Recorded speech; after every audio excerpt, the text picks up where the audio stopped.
So Representative Maloy, so good to see you again. Thank you for taking the time.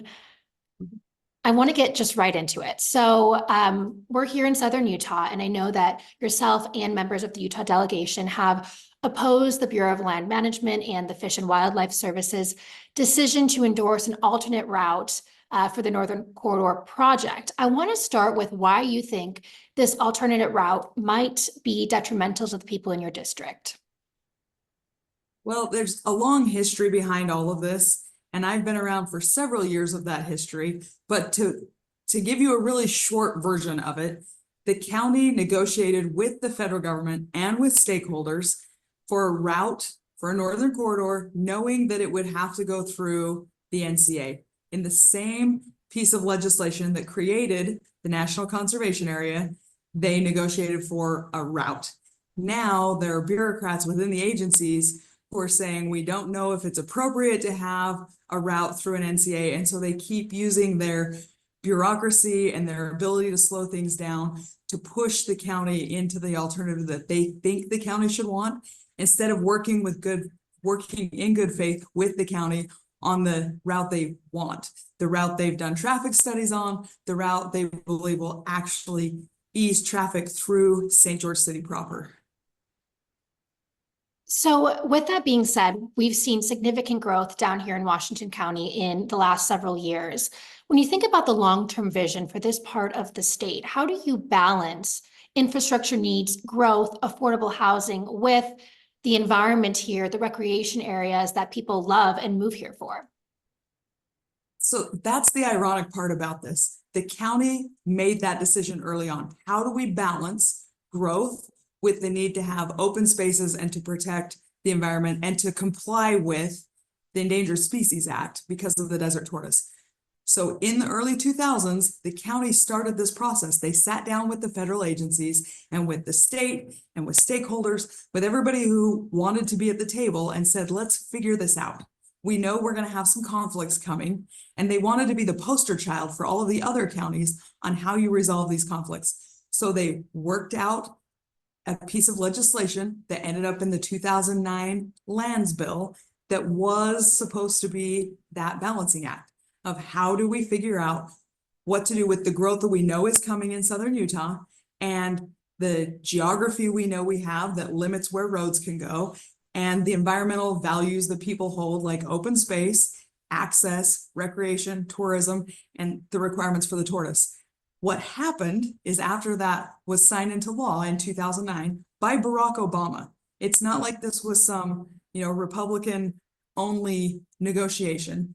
Once that was signed into law, all the things the county agreed to give up got implemented, and what they asked for in return is still being negotiated.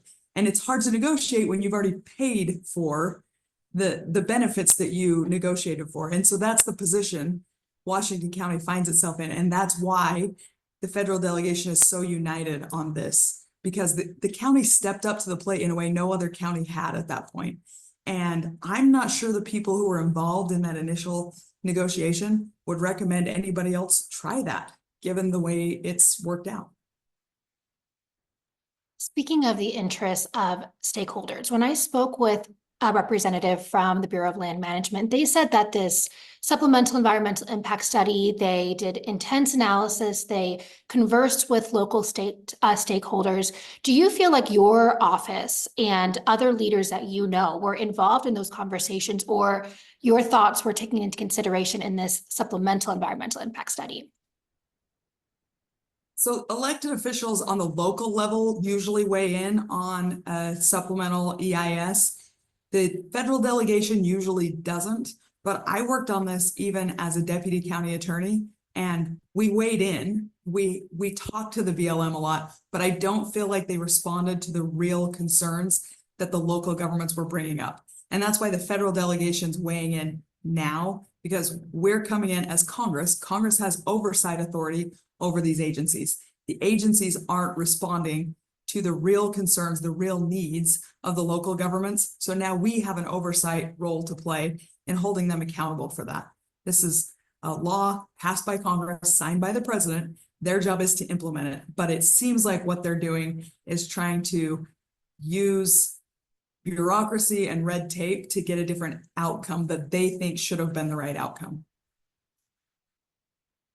So speaking of that EIS, they have said that in this secondary or this supplemental environmental impact study that they have found in traffic studies given to them by the city and then working with experts in the space that this alternate route would accomplish the goals of easing traffic congestion while also having a lesser environmental impact on the area.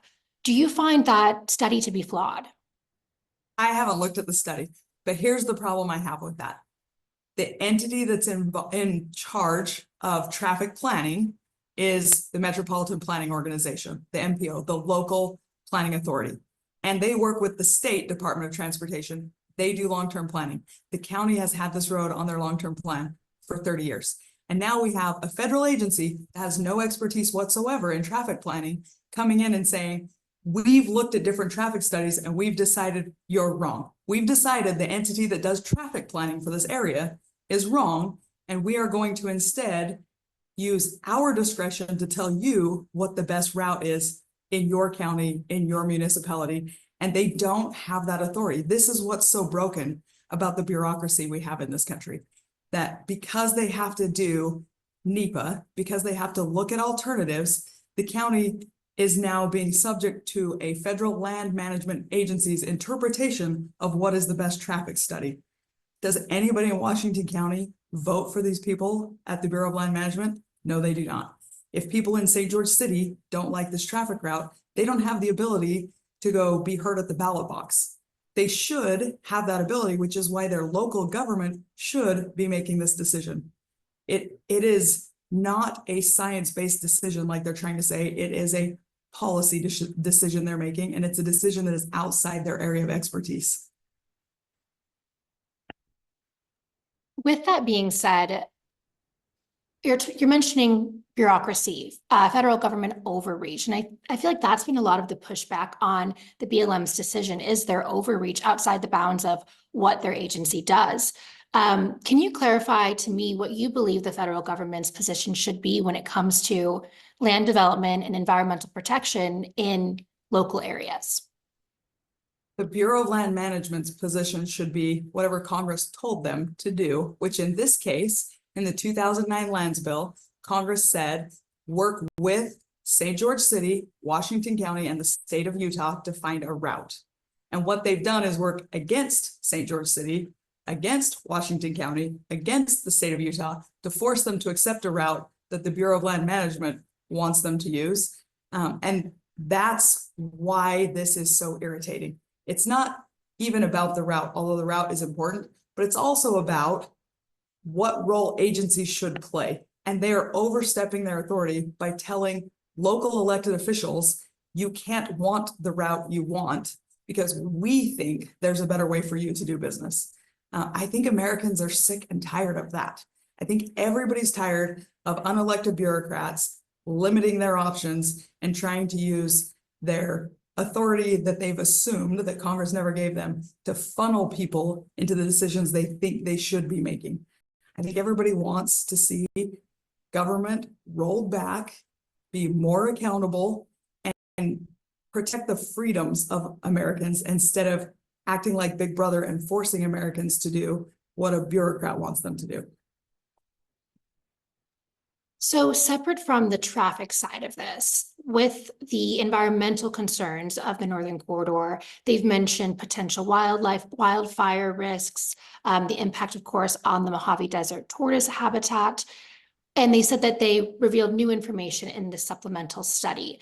Is that worth considering? Is there potentially things that were missed or overlooked in that initial decision with this that they have kind of redirected in this additional impact apart from the traffic that may not be in their jurisdiction?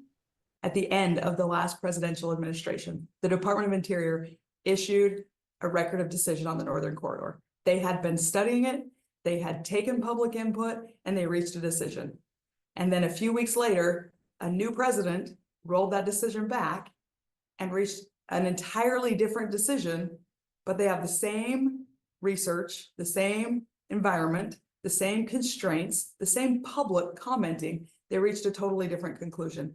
It is difficult for me to believe that the science on that changed in 4 years. I've been really involved in this project.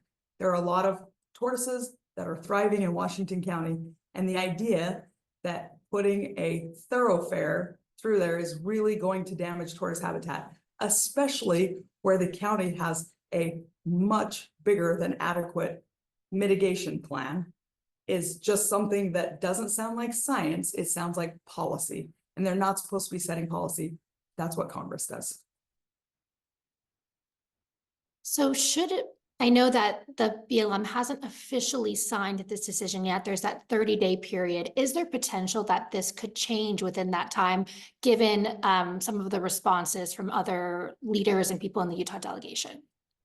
There is potential for it to change, and that's why the Utah delegation is weighing in on this, because we have a responsibility to help it change. It's not what the county's asking for. It's not what the state's asking for. It's not what the cities are asking for.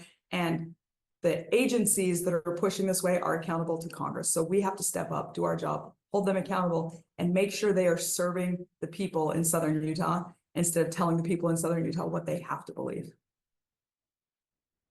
And should the alternate route continue to move forward and the Northern Corridor project goes away, I know that there's other areas that are at risk of development, like Zone 6, Greater Mose Valley.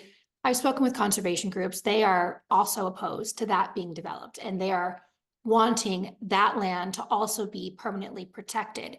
Is that feasible? Can you get both? That is an insane ask. So for these groups to weigh in and say, we don't want a road to go through the National Conservation Area, but we want you to still offer up the mitigation you would have offered for a road. So you don't get to build your house, but we want you to pay the mortgage, is kind of a crazy thing for them to ask. So no, I don't think that's feasible. I don't see that happening. As far as I know, the county's been very clear that they're not offering up Zone 6 unless they need it as mitigation for a northern corridor that actually goes through the conservation area. And it would be crazy for somebody to require them to mitigate something they're not building. So I guess my final question for you would be, what do you say to your constituents who are concerned about where this area is going in terms of development? Their concerns about traffic, congestion, affordable housing, but also balancing that with, we love our outdoors, we love to hike, we love our recreation areas. What do you see for your district going forward? So to any of my constituents who are concerned about striking the right balance between development and protection, I would say get involved in local politics. This is where your local elected representatives really matter. People talk a lot about national issues, and sometimes they unplug on local issues, but these decisions are going to be made by county planning and zoning, city planning and zoning, state decisions. Get to know your state legislators, get to know your county commissioners, get to know your city elected officials. That's where you have a voice in how this area moves forward and balances those decisions about how to protect the desert tortoise, how much open space we need, where it should be, and what the traffic should look like in your local communities. Is there anything else you think we missed or that you want to add to this conversation? I want to make sure people understand that the public has had several opportunities to weigh in on this. I talk a lot about the local elected officials because legally they represent the people who live there, but the public has also had a lot of opportunities to weigh in. And it was overwhelming that the public wants the bureaucrats to get out of the way and let the local planning efforts move forward. I don't think anybody's arguing that local government shouldn't go through the process, but we need the process to work. And right now it feels like the process is pushing towards an outcome that is different than what the public wants. Representative Maloy, thank you so much. This was so insightful, and I appreciate you taking the time to chat with us.